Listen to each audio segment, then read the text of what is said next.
Hi, you are listening to a Living Album podcast with Molly Gazay. Episode 15, Zoe Bowen Smith.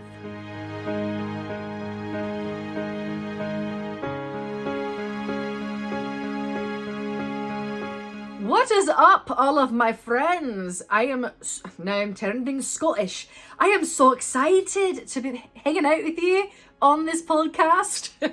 I've been doing a lot of accents lately. I'm like trying to teach myself to go between different accents, so might slip up in here every once in a while. But I'm so excited to have you here. I have a wonderful guest on this week to talk about this song of the month, which is U-Turn, which everyone has been listening to, and I'm so excited. So if you haven't heard it, please go check it out. You can go check it out on my YouTube, Spotify, or wherever you stream your music, because I just got an email from my distributor, DistroKid, saying you're now on Deezer. So go check it out wherever you stream your music. And I'm excited to have you guys here to listen to Zoe talk about all of the incredible things she does. She is an actor, she's a singer, she's incredibly intelligent, and she put together a show, a musical piece. I believe it was a one act. And she did this with a friend out doing this at Fringe in DC. I think she's now in LA. But at the time that we recorded this, she was in DC. And I met her through Leslie Kahn and the company. And it was really like an amazing experience. We got to learn how to like do all these different things with the acting stuff that we do. And we got to meet each other. So I'm really excited. She's incredible. And she was in Rustin, the movie that was up for the Oscar. So she's going to talk about her experience of that. And it's a real trippy experience because the way that she got into this movie was not a traditional, normal way. So I'm really, really excited for you to hear her talk about that too. And the song of the month. So, okay, great. Well, if you like this episode, if you like this podcast, I'm trying to grow my subscriber base. So if you can subscribe and you can like, that helps me out so much. Listening to my music, sharing my music helps me out so much. And then like letting me know how you liked the song, if it made you feel something, if it brought up something for you. I would love to hear about that and share it. If you want, I can share it on the podcast, whatever you'd like. So yes, all right, I'm done talking. I'm in a chatty mood. I could talk to you guys all day. So not the point. So without further ado, let's get to the episode. Like it's over here. Yeah, I really loved this song, Molly. I mean, I've heard you sing before, but it just every time I hear your voice, I'm just so astounded by like the brightness and the way it fills up the room while also conveying so much emotion. Like that's where I was so lucky that you gave me this song, because I was like, this is a song I love and like feel so deeply. So hearing you sing it, feeling everything behind it, like it spoke to me so much. So I was really pleased to get this one. But yeah, it made me feel so many different things. I was in the car the first time I listened to it, and I had read the lyrics before just to like get a sense of it, but I was on my way somewhere and I was like, why don't I put Molly's song on? And it just felt like such a car song. And maybe, I don't know, maybe I was just in my head, like a lot of thoughts thinking a lot, but I felt it very deeply. And it's just one of those car songs where you just are driving along and you've got to like feel that beat and passing by all of those places you've been before and all of the memories. Oh my gosh. Yeah, I love that. I don't know if that was your intention writing it, but that is what it said to me. Wasn't my intention like the writing of it? No, but like the song, the way that I wanted the structure of the song, yes. So yeah. I'm glad that ended up like good painting that emotional picture for you. Well, that kind of makes me think, I did kind of want to know what inspired you to write it. I really love the lyrics. I think they are specific, but also I couldn't pull like a super specific story out of it, but I feel like I know that something happened. I know what it's talking about, but I also could not put words to it. And I'm just curious, like, what was your inspiration for it? Was it like a moment? Was it a feeling that you wanted to write about? Yeah. Definitely feeling. Okay. No, so I started out playing this actually at a friend's house. I was waiting for them, and I don't know if, I'm sure as an actor, like you go into those moments and you're just kind of like sitting around and like you have a moment where just nothing is happening. And Yes. I had a piano. So I was like, okay, I'm just gonna tinker. And those like all the emotions of this particular relationship started coming up. And I was like, ah. And so I started with, I found you in the shape of a hurricane. You found me in a dream. We met slowly in the in-between, and now we don't know what to do, which is like the opening. And that was like, I think that's like the message of the whole song for me, is that I was feeling I was feeling very chaotic about this relationship.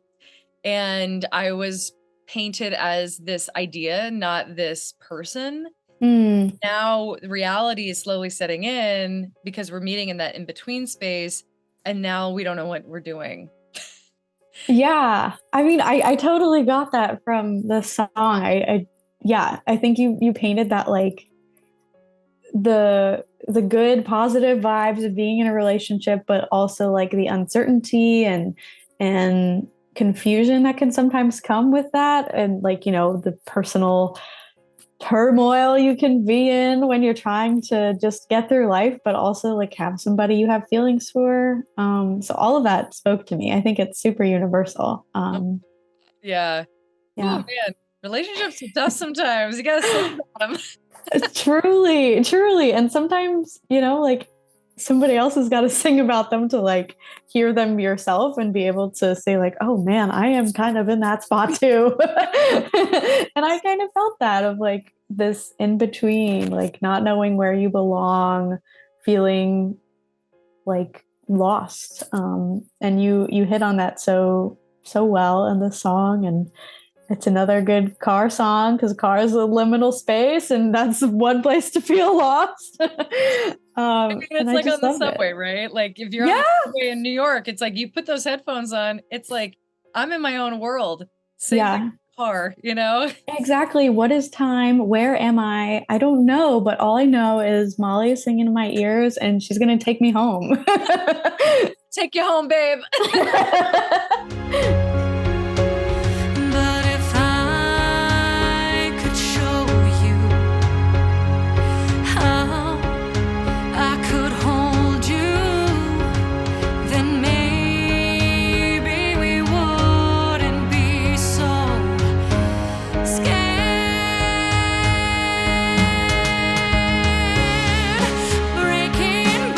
I love that. And thank you for listening to the song. And then did you have any like images of like a movie that you could see it in, or a TV show or a music video that you saw? Yeah, I don't know why, but I was thinking of Girls. And it's like, I feel like this is at the end of an episode of Girls. I love like, that. Somebody's really down on their luck. And, everybody's in movement on trains, in a car, going somewhere, just feeling like, damn. Yeah, it's totally movement and like conflicted, but maybe onto something good. Who knows? That's what I saw. Maybe like, I don't know, a really grungy Hallmark Christmas movie. I wish there were those, right? Like, I know. grungy holiday movie. Now we have to write one. I think that's it. I think it's for you, Molly. It'll be a musical Hallmark movie. I don't know if they have those. They should. If they don't, I mean, they make so many. No, there's so many. During the holiday season, we watched Spirit. I think it's called Spirited. Oh yeah. I don't know if you know Will Ferrell and Ryan Reynolds. Yes.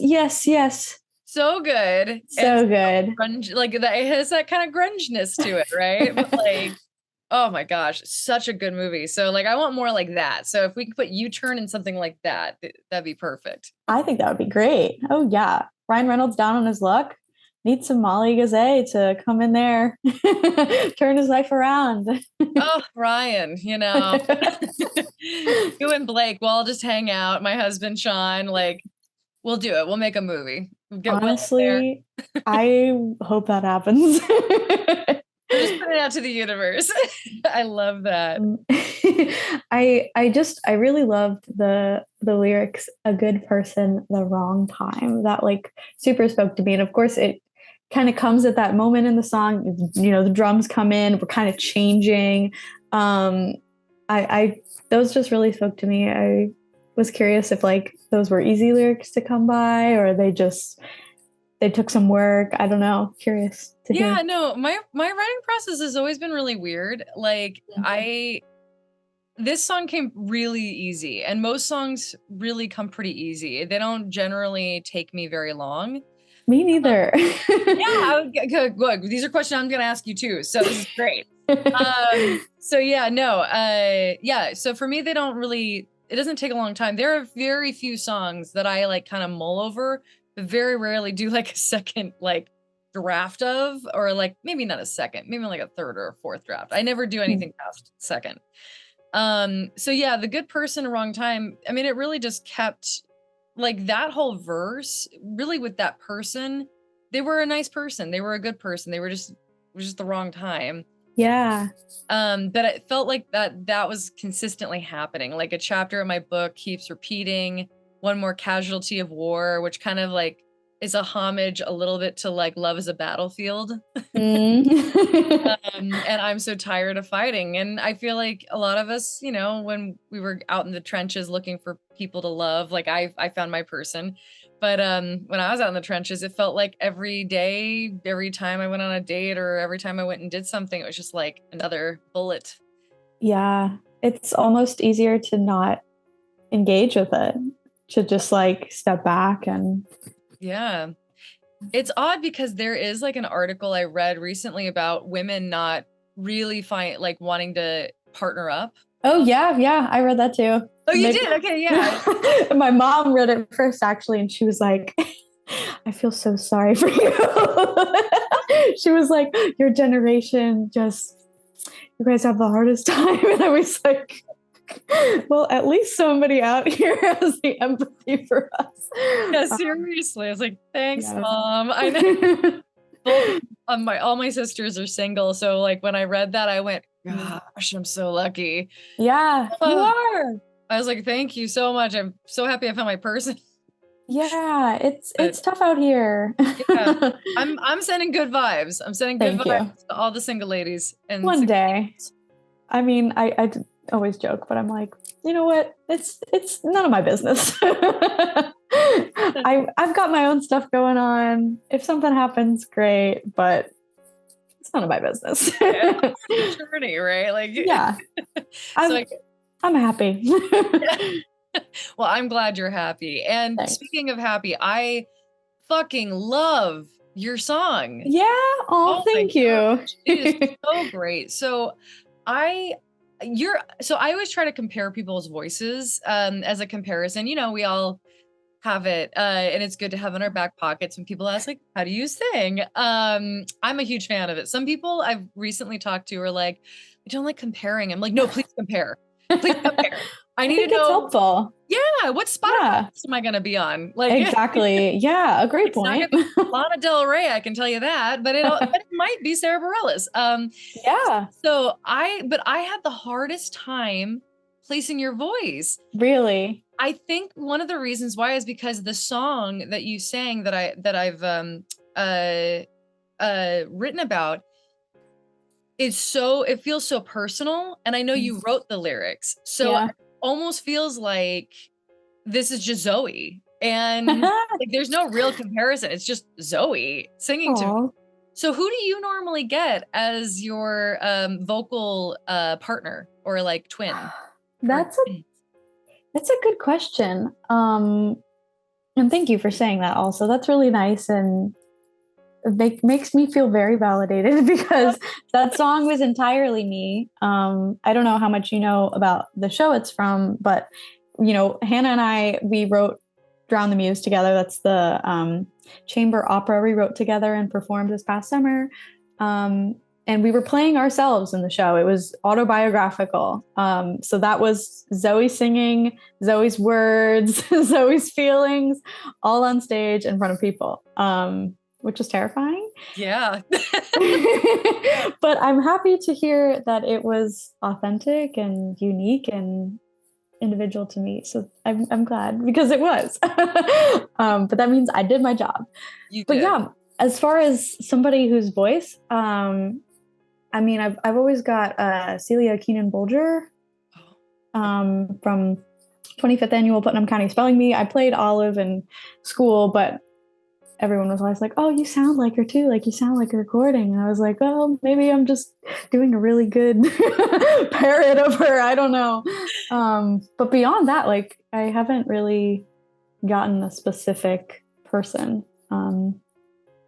So. Yeah, just me. I think you are. I mean, like, because I was like, man, like I said, I always try, and I was like, can't place it. But again, the song that you sing is so personal, and like you said, you're playing yourself, so it makes sense that it's your voice coming through.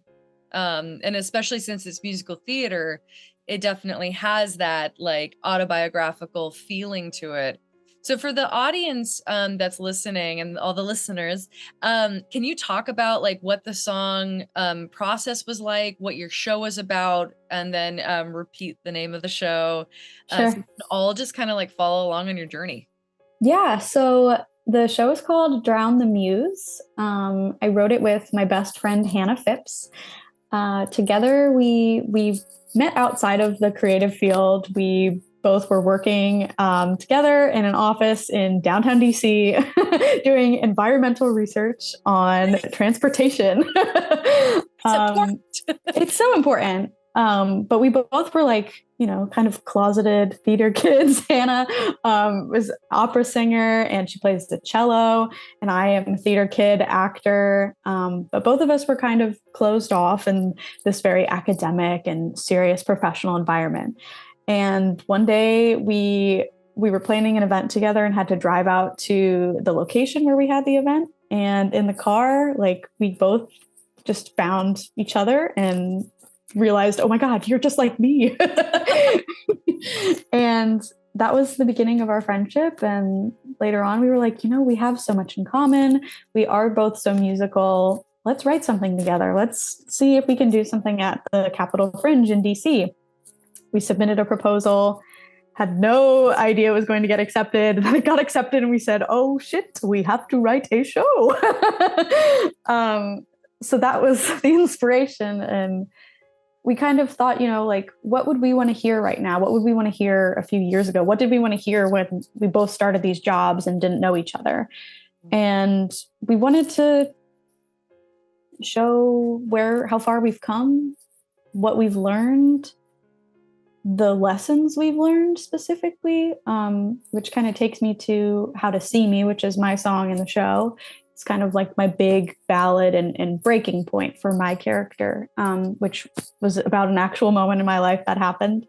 I had a teacher, an acting teacher, and I was working on a scene, and he was pushing me in a very normal way, not in a like aggressive way, but of like, asking me to challenge myself and push myself out of my comfort zone, and play a bigger character than I am as Zoe, as a personality. And that was really hard for me. I was struggling so much. And because for so long I was very introverted, and I had a really hard time walking into a room and feeling like I belonged there, feeling like I could show my authentic self there, very similar to like how I was in the workspace. And he said to me, Zoe, you have to teach people how to see you. Oh. You can't expect them to know how automatically when you walk into a room, which is so important. I'm sure you feel as an actor, but like You have to walk into an audition room and everybody there needs to know your business. You're confident, you're good, you're talented, you're a charming person to be around, you're freaking funny, you're beautiful. All of those things have to be right when you walk in the door. Yep. And that is hard to do. Yeah. That's hard to do once, right? And we as actors have to do that all the time. And as live performers too, right? Like you have to be able to go on that stage and go, you have to look at me now. Exactly. I'm saying something important. Yeah, you have to be able to own space. And for me, when this originally happened, I was 17 and I barely felt like walking into a room of people that like I could take up space. So it was a really important and impactful thing for me to hear. And I wanted to write a song about that. So the song kind of starts off of teach them how to see me. Well, what do they want me to be? Yes. And playing to my strengths as an actor of like, I'll be anybody, just pick me. But then it kind of gets to this point and builds and comes to this bridge where I realize, I've covered myself up with makeup. I've put on all the costumes. I've played all the parts. I've gotten really, really good. But if the person that I come to at home isn't as valuable to me as the person I am on stage, then like, what does it matter? Because that's who I am, the person at home, the person I am right now sitting on my mom's couch it's this person. And I had to learn to teach people to see this version of me in addition to the actor, the star.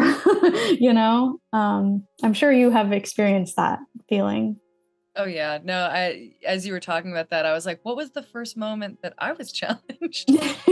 I was in college and I was very insecure about my body, and because I'm curvy, I'm an hourglass, and I didn't know how to use or move. And so I had isolated my hips to a point where I didn't walk the way that I normally naturally should have walked. And my mask was always a protection thing, like I didn't want to be seen as feminine at all. Oh, totally. Be seen as like tough and a badass and like not feminine at all. And I got cast in this short, I don't know, you call it like a one act. And I played the hussy who gets this guy into jail. And my teacher, Laura Long, she's a professor at San Jose State University. Shout out to Laura. She comes over to me and she goes, I want to try something when I was going on stage. And she's like, do I have permission to put my hands on your hips? And I was like, yeah. And she puts her hands on my hips and she goes, okay, I need you to walk across the stage. And she starts shifting my hips the way that I was actually supposed to walk. Whoa. And it was like, I broke down and cried, and I broke down and cried in my boyfriend's car at the time. And he's like, why are you having such a hard time with this? And I said, I don't know. I've never felt like that before. I never felt feminine. And I like that my body doesn't hurt, because I had actually been hurting myself by not moving in my natural rhythm. But it was so emotionally jarring to be in that place. And so, like listening to this song, there are so many masks that we wear as actors. And one of the journeys that I've been going on this last year has been about self-worth.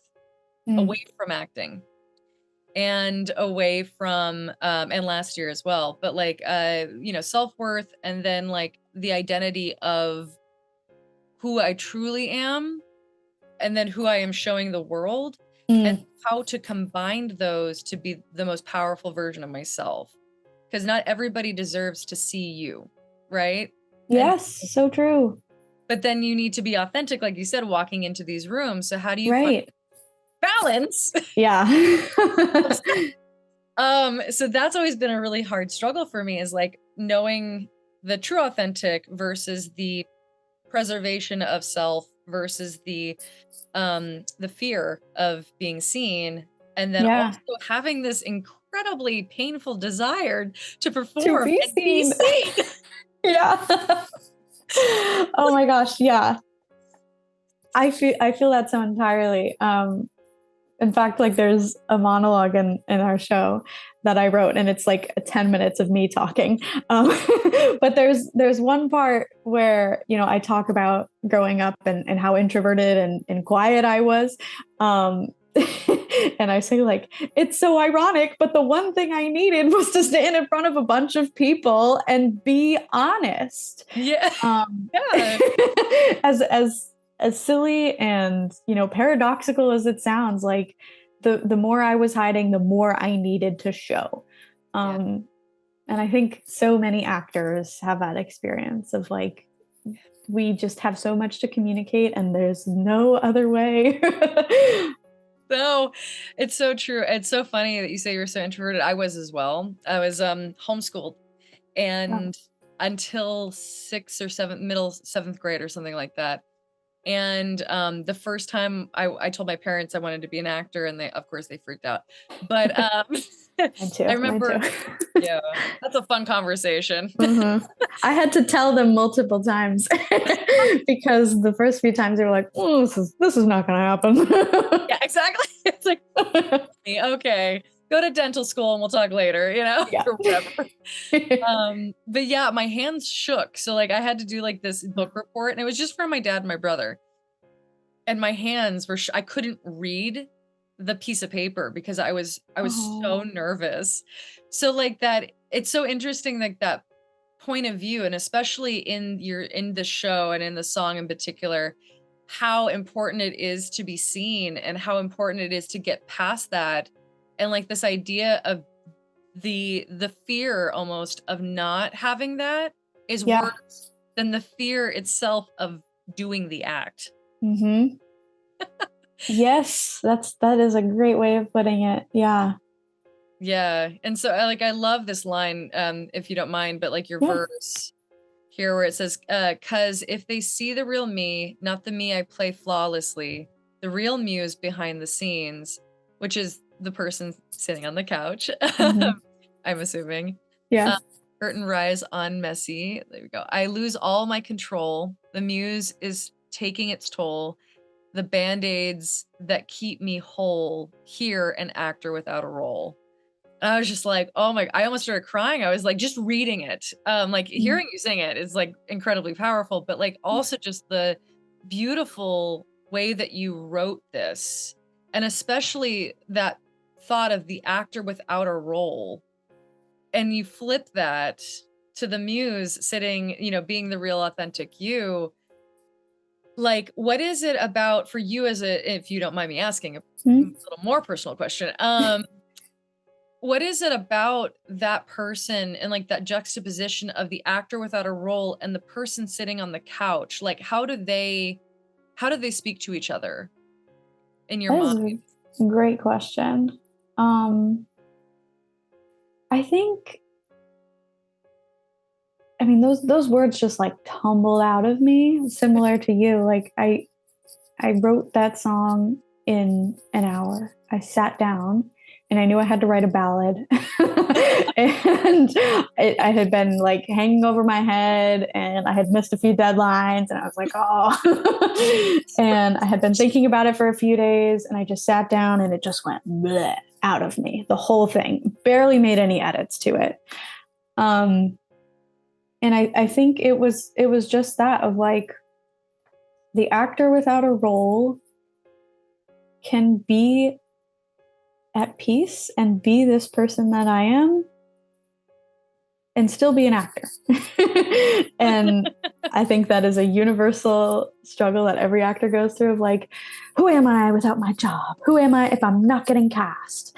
And it's so real because like, that's success. Success is when you're working. And when you're not working, you are by most standards, not successful. And that's not true because you're still a human being and you still breathe and you still feel things. And you have a life. You have a life. You add value to the world. You are loved. You are cared about and you are still making something when you are just sitting there. And that was evident then. I mean, I was beating myself up about not writing this song. And the fact is, it was still marinating up here. I just had to force myself to sit down, word vomit it out, and it was all there. It's true. Yeah, sometimes like if you feel like you're not doing anything, it's not true, because something's always happening in here.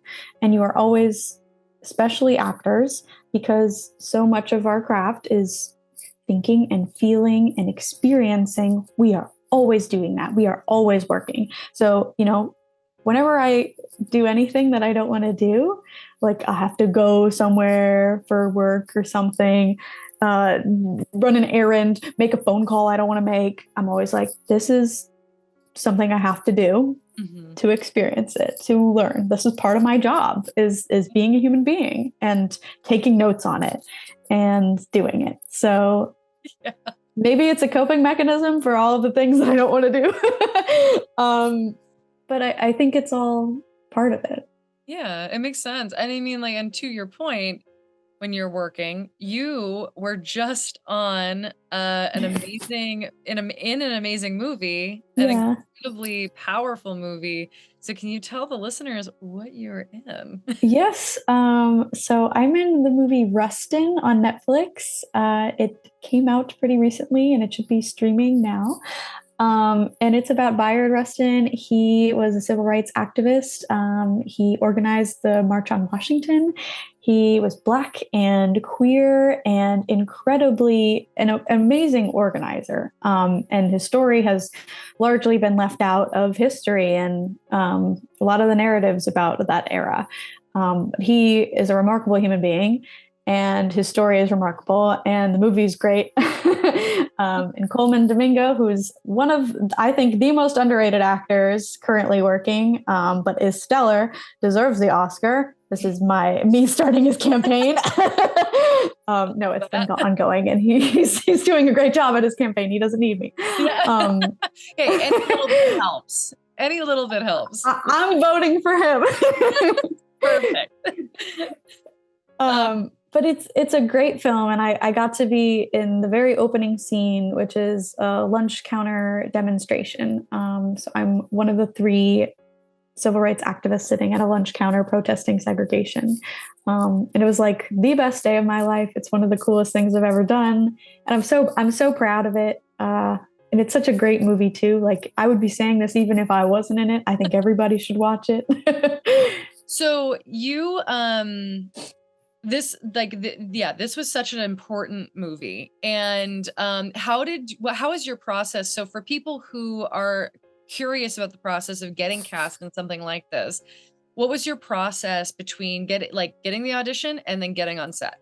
Yeah, so I booked the job about 2 weeks before I was needed on set. I had seen the audition 2 days before that. And I submitted a monologue like they asked for. I had no idea if they were going to do self-tapes. And then I got a phone call from a random number while I was driving. Car listening to U-Turn. Exactly. And they said, like, hey, the director really liked you. We'd love to give you this role. And I was like, okay, cool. Are you sure? Is this a prank call? And they were like, yeah, no, this is for real. And I was like, okay, cool, awesome. So from there, they, called me one more time just because the role kind of involved a little bit of stunts. I had you'll see in it, but I have ketchup and mustard all over my arms because the boys were being rowdy behind me. But they wanted to make sure I was okay with that. And I was. I had a fitting, which was cool. It was in a random office building in DC that I'd walked past 100 times. But then they turned it into a whole costume warehouse. It was neat. Did you self-submit for this, or was this through an agent? I self-submitted. What? Yeah. Access? No, it was a separate DC area database. And I just like so happened to stumble upon it. I think, yeah. That's it was through like a Pittsburgh casting office too. Like they had, yeah, it was very East Coast. That's amazing. Well, I love that because like you hear about these types of things and you think, oh, it must have just been through their agent or their manager, but like no, you got to like get onto these other like very specific forums and these locations, especially if you're a local there. Exactly. Yeah. Like I do not think I would have gotten this opportunity had I been in a bigger city. And I don't think I would have known about it otherwise. So I felt it was a very DC opportunity. We like got to shoot in downtown DC. And it was the best. It was so cool. And I'm so grateful. I'm so excited for you. I was so proud when I saw it. I was like, yes! Like, amazing. Well, thank you so much. And then, Yeah. you know, I like to do a closing thoughts when we're ending the podcast, but it's in just like a few short sentences. Could you, for anyone who's struggling right now as an artist, you know, we just came out of last year out of the WGA and SAG strike. Things are picking up, but they're also a little slow, but we don't know. What would you say that could maybe be powerful that would help someone right now who might be struggling in the artist world? That's a great question. I say, you know, as long as it makes you happy, as long as you are doing what you love, you are doing the right thing. I know things are dark and the SAG strike was hard and this has been a hard year on everybody. So make sure you keep things in your life that you really love and are passionate about. Because if it doesn't strike that for you anymore, lose it. Leave it in 2023. Forget about it. And with that, mic drop. Mic drop.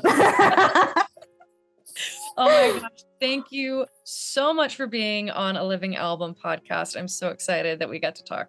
Me too. Thank you so much, Molly. This has been such a pleasure. You are a rock star, and I'm so excited to hear the rest of the album. I can't wait to share it with you. Oh, you're amazing. You too.